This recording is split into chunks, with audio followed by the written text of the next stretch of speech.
Good afternoon, everybody. We'll start this session very shortly. I'd just like to begin by paying respect to traditional owners past and present. My name's Noelene Swanson. I'm from the Northern Territory. I was going to start off by saying g'day, but I thought I'd be a little bit more PC in that space.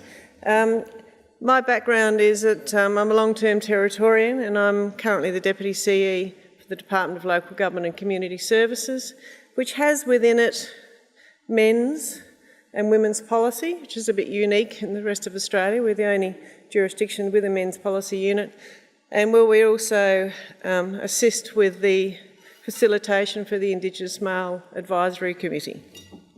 I'm really pleased to be here to facilitate this session, and I'd like to introduce to you Dr. Ray Lovett and Dr. Anna Olsen, who I'll give you a little bit of background on them, and they're going to introduce you today their findings from their literature review on the state of knowledge, practice and responses to violence against women in Australian Indigenous communities. Now, as I look up here into these blinding lights, I notice people are quite scattered. What we'd like to have at the end of this is a bit of dialogue about putting policy into practice and putting the findings into policy. So if you'd all like to move forward and become a little bit more intimate with one another, it will probably assist in that dialogue post-discussion. So please move forward as I read you a little bit about Ray and Anna. Dr. Ray Lovett. Ray is a Wangaman man from far west New South Wales who has a passion for Indigenous health and is the first Indigenous PhD candidate at the National Centre for Epidemiology and Population Health in the College of Medicine, Biology and Environment. Ray has been an active student from the outset, providing support and mentoring to his colleagues, particularly those working on Indigenous health. Ray has held numerous positions aimed at advancing the health of Indigenous populations. He has been a member of the National Centre's Indigenous Health Interest Group and Reconciliation Action Plan Subcommittee since its inception, and has been a member of the ACT's Health Human Research Ethics Committee since 2011. In the same year, Ray was appointed Professional Associate at the Centre for Research and Action in Public Health at the University of Canberra, where, amongst other duties, he mentors Indigenous undergraduate students. Where does he find time to sleep? Ray is an Indigenous Visiting Research Fellow at the Australian Institute of Aboriginal and Torres Strait Islander Studies. So I'd like you to welcome Ray before I introduce Anna, please. Dr. Anna Olsen is a Research Fellow at the Australian National University. As a social scientist with expertise in public health, qualitative and mixed methods, Dr. Olsen's program of research focuses on the lived experience and health needs of marginalised and hard-to-reach populations. Her work highlights the ways in which health can be severely impacted upon by social inequalities and marginalisation, and where policy can make a difference.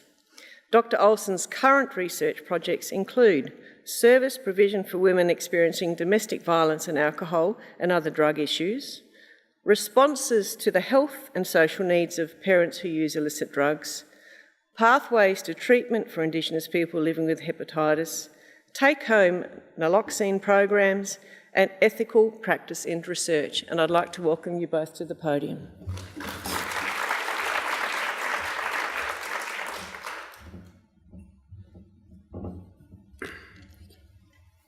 Those lights are really bad. I feel like superstar. Thank you very much for that lovely welcome.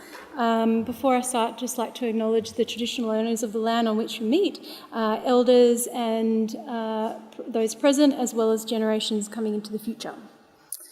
So today, Ray and I are going to present a brief summary of published literature currently available on Indigenous women and violence. The summary is based on the State of Knowledge paper that we produced for ANROWS in collaboration with IATSIS, and we include journal articles, evaluation reports and community reports, and we assessed and synthesised this information.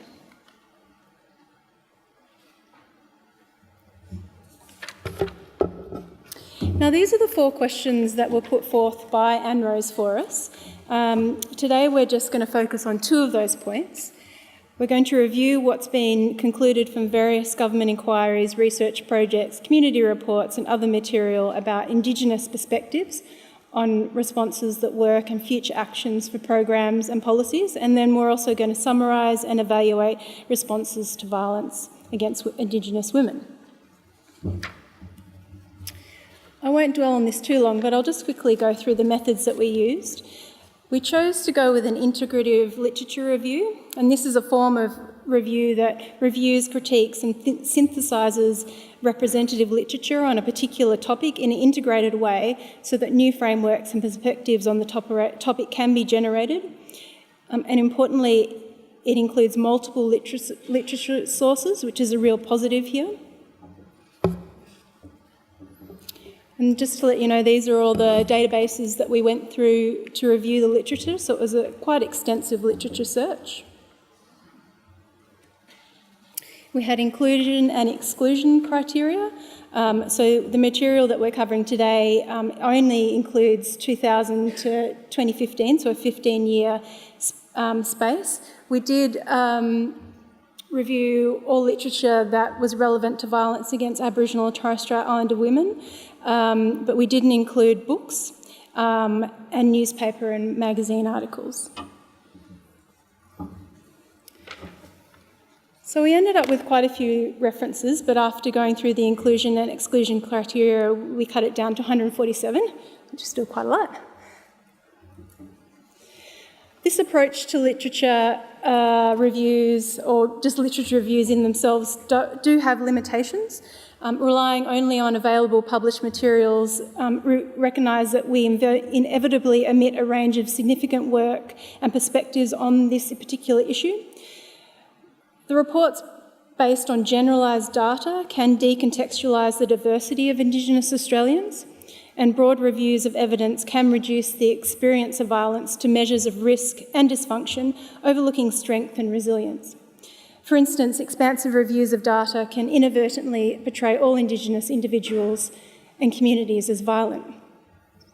Furthermore, within the scope of our paper, we were unable to convey in full the important contributions of Indigenous women and men who over the years have raised community and political awareness of the issue. Nor can we do justice to the lived experiences of Indigenous women and their families who have experienced violence. Nevertheless, in providing this overview of the data, the issues and the responses, we do highlight important cultural aspects of violence against women in Indigenous communities, how violence is defined and experienced, and some of the policy and program approaches currently in action. So the review provides an overview of what's happening and what needs to be done. The benefits of this kind of report, we highlight not only data, but how violence is defined and experienced. So we included not just peer-reviewed journal articles, but grey material as well, which was really important in getting the voices of Indigenous people. And we comprehensively reviewed programs as well that were available online. So it's really a useful tool to assess the progress that has been made and the work that's still needed.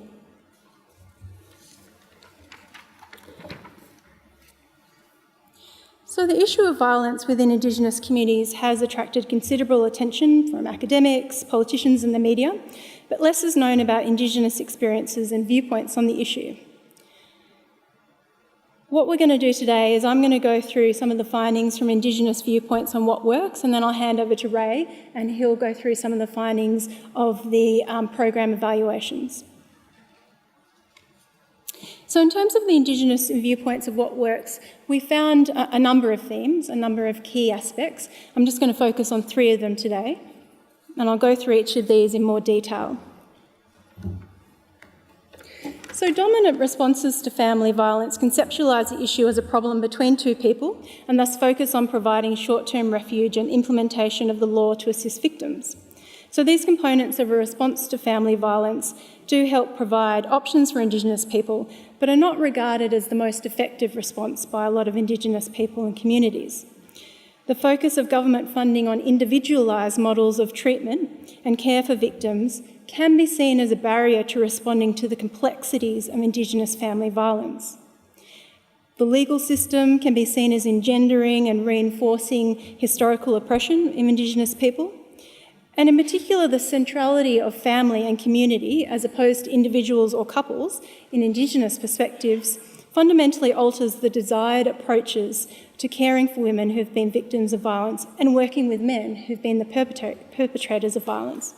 And if anyone was able to attend the session before lunch on legal systems, we had a great talk there about Indigenous legal approaches to sexual and domestic violence. So family violence is characterised in Indigenous communities by Indigenous academics across the literature really as a whole community problem, and thus the restoration of the fabric of the community and the culture is really seen to integral and fundamental to addressing the problem of family violence. Holistic intersectorial strategies are perceived to attend to the needs of all family members, so not just women, but all family members, are seen as really important. Strategies that include economic, social and structural issues relating to broader community issues as well as family issues, and the cultural context of the family, healing rather than excluding or punishing perpetrators. So all of these were part of what were described as holistic approaches in the literature. And within this overall integrated and holistic response in the literature, Indigenous commentators reported that Indigenous communities need to have a more significant role in shaping program services and responses. The broader issue of socio-economic empowerment of women was a common theme. However, many authors also stressed that Western feminist approaches to women's empowerment was not always suitable. Instead of basing community empowerment on Western feminist theories, authors called for Indigenous women to reclaim their voices through Indigenous knowledge systems.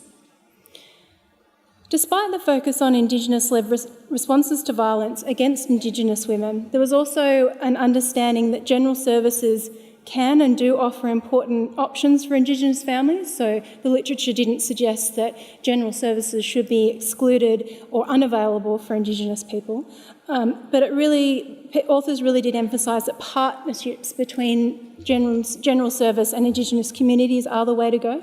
For example, evidence suggests that general family violence programs can be well received when they're delivered by an Indigenous organisation in the position to offer social and community support and connection to the wider community. Justice approaches were a really important component of the literature in this area. Within Indigenous-led responses, there are a number of publications that dealt with justice responses. For many commentators, the need for culturally appropriate justice responses was founded in the negative perceptions of police and legal systems among Indigenous Australians, as well as the overrepresentation of Indigenous Australians in Australian prisons. In stark contrast to the dominant approaches that we see to criminalising family violence offenders in the general Australian community, a common theme in the literature was the belief that holistic models must incorporate the role of the offender, recognising that the perpetrator is part of an extended family. So based on concepts of kin and community, Indigenous people believe that support is needed for everybody, including the perpetrator, and that programs should aim to strengthen family and social ties. And this sits in contrast to a lot of the approaches that we have in general Australian community, and I think is one that's probably quite difficult for us to reconcile when we think about policy and practice, and particularly because a lot of domestic and family violence work does come from a strong Western feminist background in the 70s, which was of course incredibly necessary and important, but we really do need to think about feminism on a spectrum, I think, to include this. And finally, no report would be concluded without talking about funding and support. So bringing all of this together, many of the reports concluded that despite successful programs occurring, few have appropriate or sustained funding. Funding constraints and inflexible funding guidelines, which I'm sure many of the practitioners out there are very familiar with, mean that at times government funding is only available for models of service delivery that have been proven, that have an evidence base. But many of the models, as Ray will be talking about, developed in Indigenous communities have not yet been comprehensively evaluated. So many of the responses that we found appear to be trial programs or ongoing with bits and pieces of funding. And in order to develop meaningful and effective working relationships between services and communities, these short-term programs really need to be turned into long-term evaluated programs, consistent funding and service provision. So on that note, I'm going to hand over to Ray to talk us through the programs. So I'm just going to talk about the programs that we were able to identify from the evaluation and talk about the level of effectiveness, sorry, I've got a bit of a cold, for those programs, and talk a little bit about how we assess that. So we found that many initiatives are developed and implemented at the community level, as Anna's briefly highlighted. But those community-level initiatives often operate outside broader service delivery programs, and there's very little evaluation reported on in this sector. I guess we conclude that there's probably a lot more work going on than we could actually find in the review, and from all the people nodding in the audience, I think that's right. And so, of course, we weren't able to pick those up in the review, given our inclusion criteria. But even in saying that, we were able to identify a range of programs. So from the literature, 34 programs and approaches aimed at addressing family violence in Indigenous communities were identified, and they're the ones we looked at. The literature on these programs contained enough information to classify according to the approach defined here. And this was from work done in 2001, but we were able to add to this list of the original list of 9 categories from Mehmet to include another category around situational crime prevention as well. We found at least 2 programs in each of these different categories, although we didn't find any programs in the mediation program area. So the specific details of each of the programs that we looked at can be found in the report, but I'll just go through a few of them. So of the 34 programs and approaches that we identified, we evaluated them for the level of evidence of quality of evaluation. So I guess we have to highlight here that we weren't specifically looking at the effectiveness of the program, but the level of evidence of the evaluation. So that's a little bit different. So we used a modifier agency for healthcare research and quality scoring system. So it's an existing system that's used in the health sector, which has 5 domains to score the level of evidence in an individual study. So it includes things like the limitations, whether they're measuring direct impacts from the programs, whether the consistency of the programs, the precision around information that they're collecting about the program, and also whether there's any reporting bias in the evaluation. We added the additional criterion of Indigenous views as well to make sure that that was consistent with the first part of this work. So studies were included only if they assessed family violence outcomes or proxies for family violence outcomes. And we assessed the strength of evidence of program effectiveness as strong, moderate, sufficient or insufficient.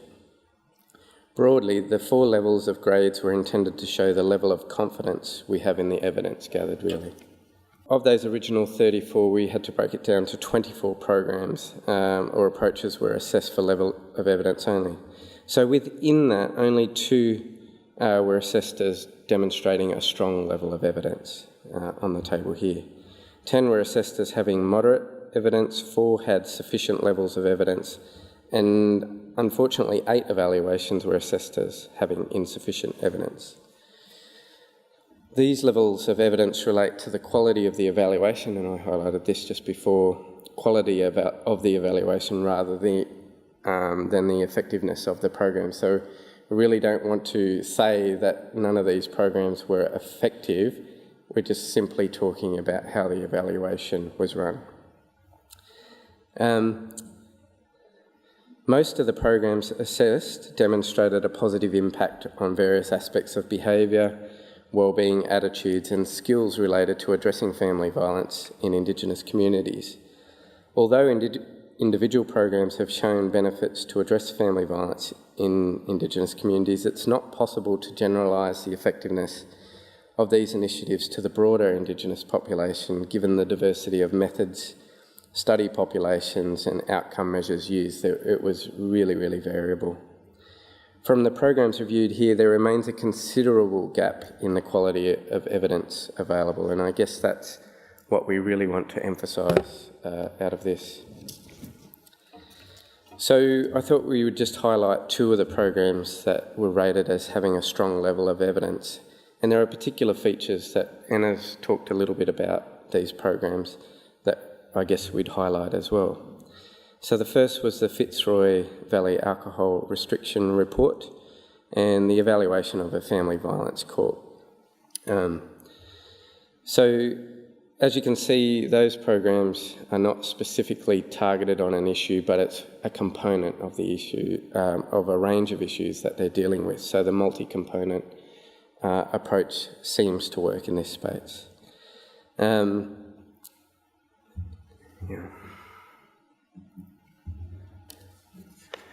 So then if we really need to look at the impact of family violence programs and approaches, we really need to include not just qualitative metrics, but also the quantitative metrics as well, to look at reductions in things like negative beliefs and behaviours, reduced service seeking and treatment, reduced hospitalisations from family violence-related admissions and procedures, and reduced arrests for recidivism.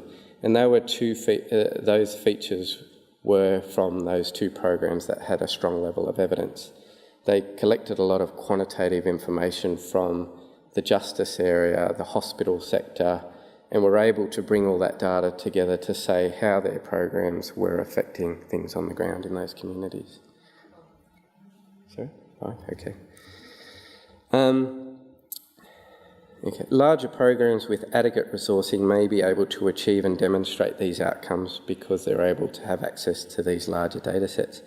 But it's particularly hard for small-scale programs and approaches to demonstrate effectiveness. We argue that randomised, and lots of other people state this as well, randomised control trials are often inappropriate for family violence programs, and other more pragmatic designs such as longitudinal and pre-post designs should be used instead. From the programs reviewed here, there remains a considerable gap in the quality of evidence available. Qualitative data should be used to contextualise and complement quantitative metrics, that is clear. Qualitative research can uncover unintended consequences or outcomes of programs that help to reduce or prevent violence. Where qualitative methods have been incorporated, for example, other positive outcomes such as the building of trust and confidence in Indigenous communities in the legal and justice processes were identified. Finally, information sharing about the positive progress being made in Indigenous communities should be encouraged through the appropriate resourcing of program evaluation. And I think the limitations on finding evaluations or evaluations with a strong level of evidence relate primarily to the resourcing of it.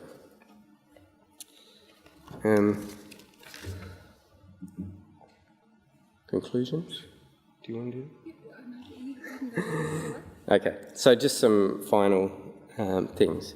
Funding for services and programs should include resources for Indigenous community input and, where possible, community delivery and leadership. Multi-component programs, as I've already stated are likely to be most effective, as are programs that address the broader wellbeing of Indigenous families and communities, including the ongoing impacts of colonisation through the issues that creates, particularly in the family context. Funding for services and programs for Indigenous communities should include resources to implement quality evaluation, including both qualitative and quantitative research.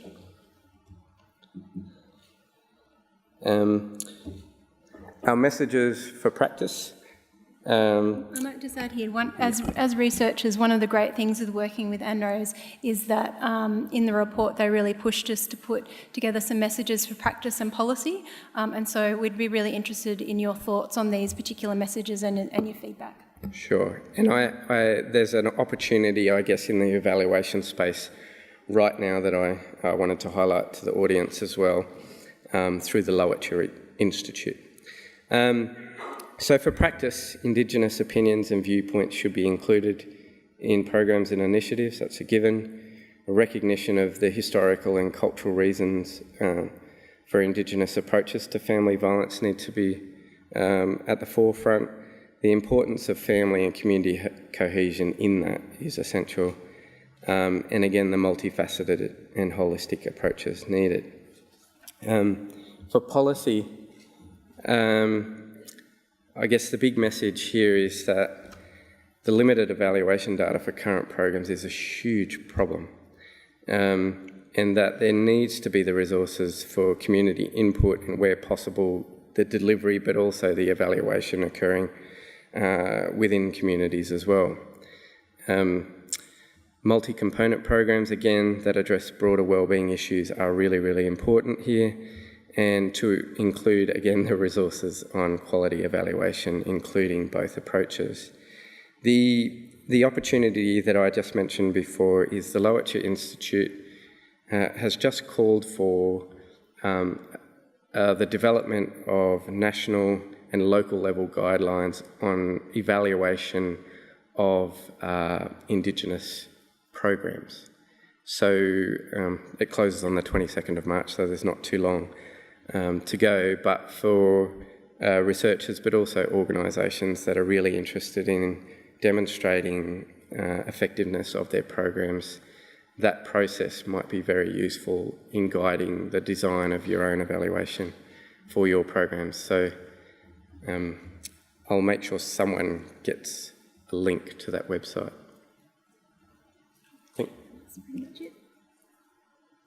Thank you.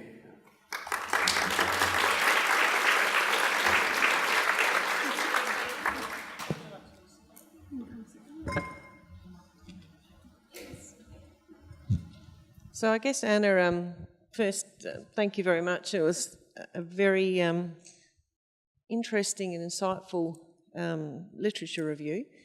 There's common themes that came out that's streaming through this conference already, and certainly on the session before that Dr. Vicky Hordane presented, and this session. And I'll be really interested in exploring with you all out there is how are you using these common themes to actually influence your policy thinking in this space or your delivery of practice in this space. Would anyone like to open up with some thoughts on that?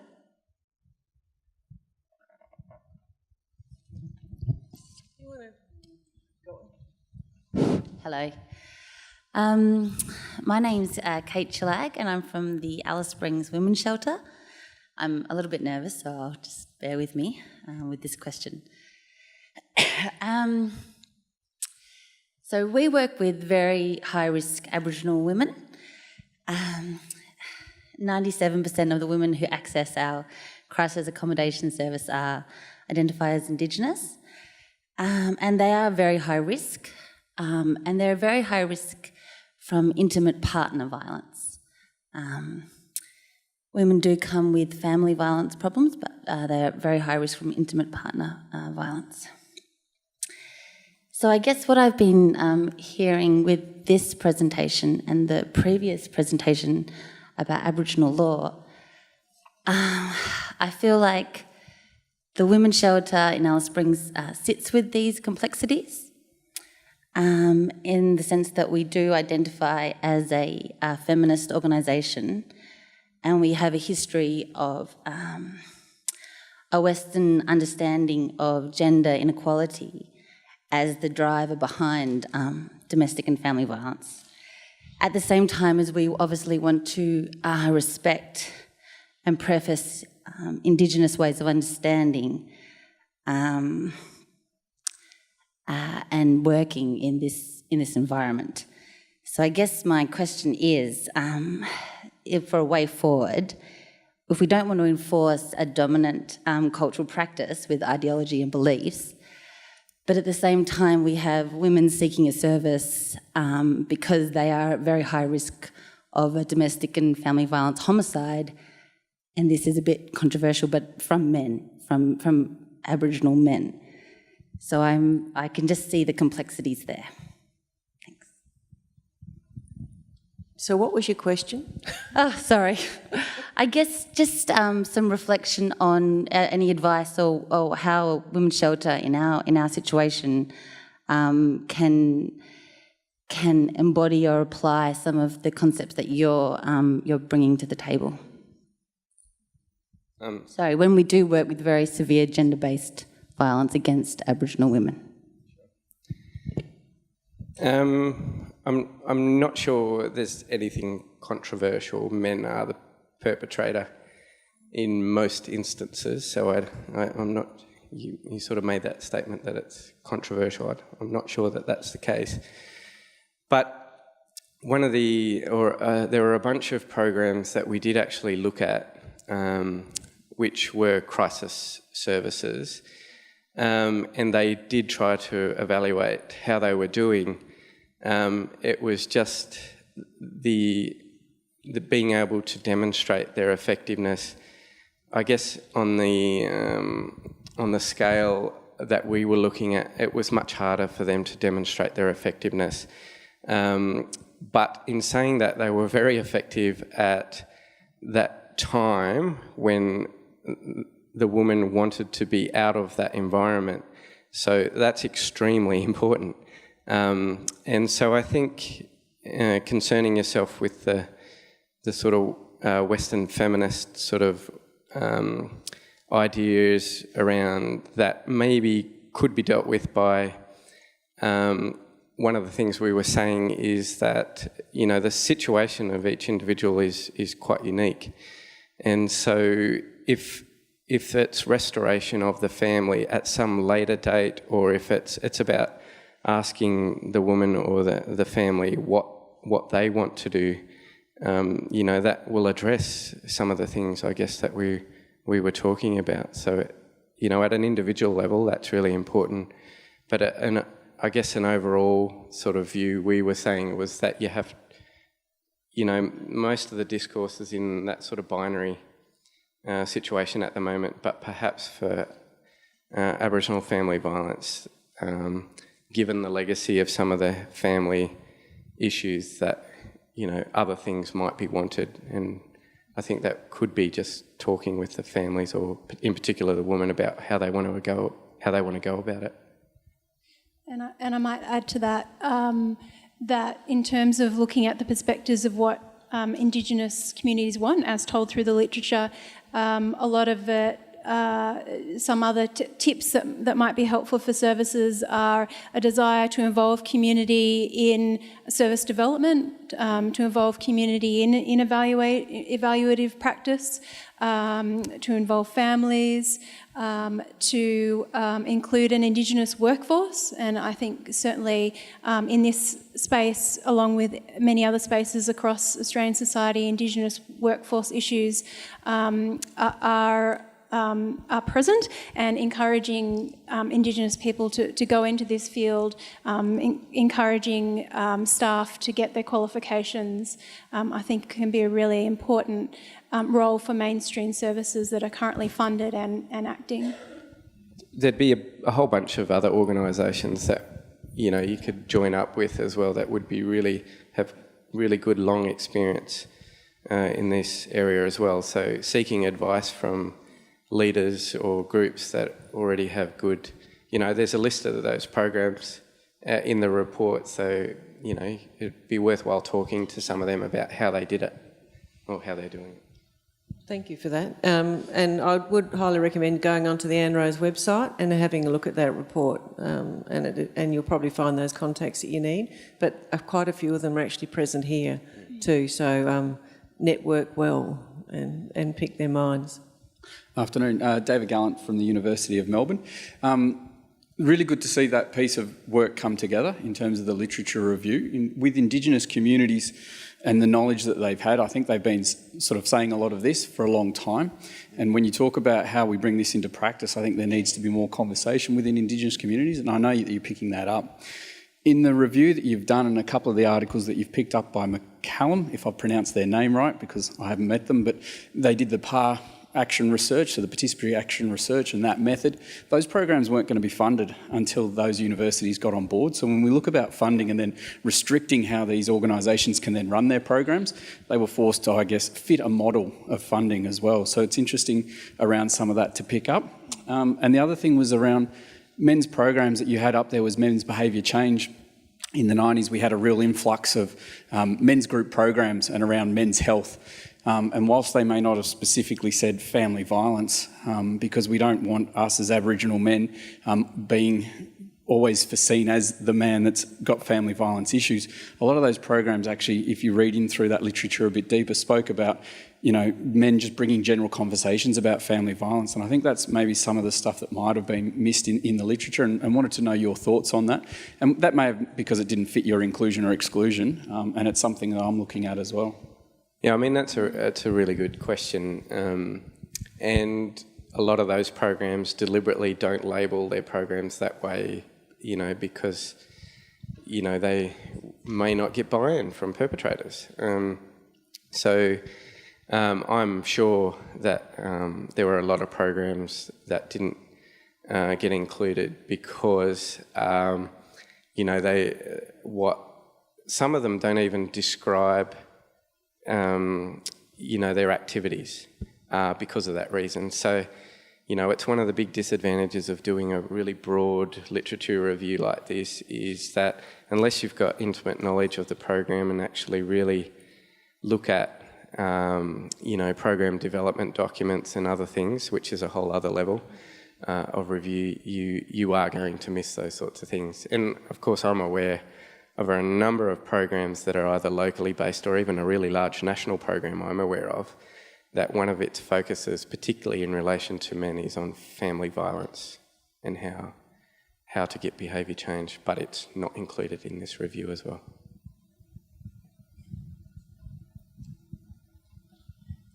Well, hi. I suppose I just sort of wanted to make a comment more than anything else, just in terms of, I guess, you know, your presentation and, you know, some of the conversation that's been occurring.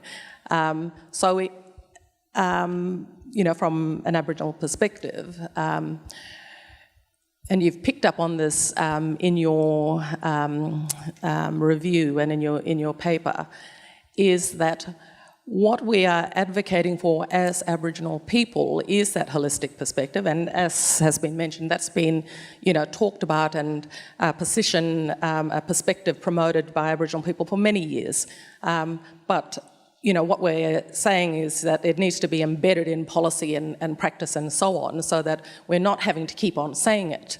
And secondly, picking up on the point about, you know, women who are presenting at high risk of intimate partner homicide, for instance. So we know that there are those cases in our communities.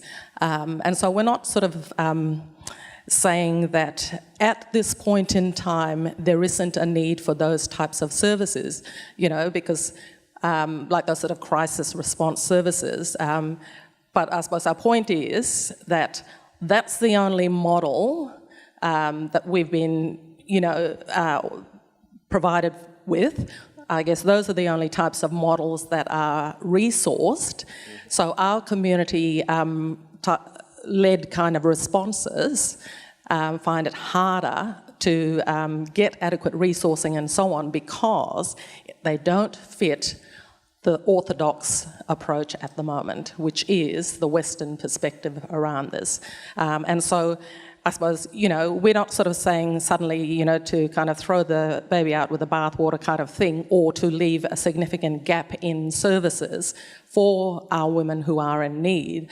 And so, fully accept that there is likely to be, if we can get this up and, for once and for all, have our perspective embedded in policy and practice and whatever, and resourcing, that what will be required is a process of transition, so that there's something that replaces those types of, if you like, the Western kind of models of service delivery by our community-led sort of responses. So we're not sort of saying that, let's just shut everything down so that there's nothing for our people, but that, from a practical perspective, yeah. You should talk to but because there are things already, as you sort of picked up, that are already happening in many of our communities, community-led organisations, doing things, doing valuable work, but at the moment they're kind of at the periphery of our thinking when it comes to resourcing, the types of services that our people actually want to have, the sustainable services that are going to remain there in the community, staffed by workers who belong to the community and all of that sort of thing. So, huge range of benefits and so on. Taking over, sorry. Anyway, so that's just a comment.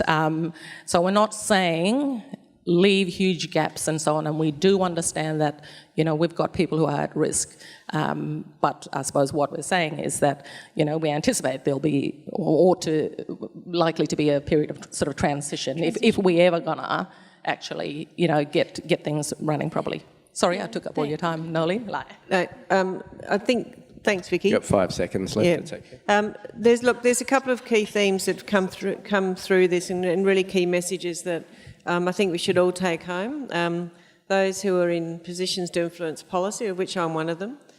Those who are in the position to influence practice, of which there is also a number in the room as well. There is enough evidence now, just what you've brought, to actually demonstrate that there is a need for change, and I pick up on what you say, Vicky, transitioning in those areas where it needs to occur. But the other thing that's also very clear is that when programs are put in place, there were 8 there that were insufficient in terms of the evidence. There is also a need in program design to make sure that the evaluation methodology is sound and includes the Indigenous viewpoint in that evaluation methodology, which has been often missing in the past. So they're the key things that I saw out of it. And one more thing, and to the lady from Alice Springs, it's that multi-component part. You are one part of a multiple, of many. And so it's probably that linking up with those other surrounding services that may be available in Alice Springs, and also outreach programs that can actually help support the work you're doing and helping with the enabling as well. Can you please put your hands together for Ray Lovett and Anna Olsen, and I thank them very much.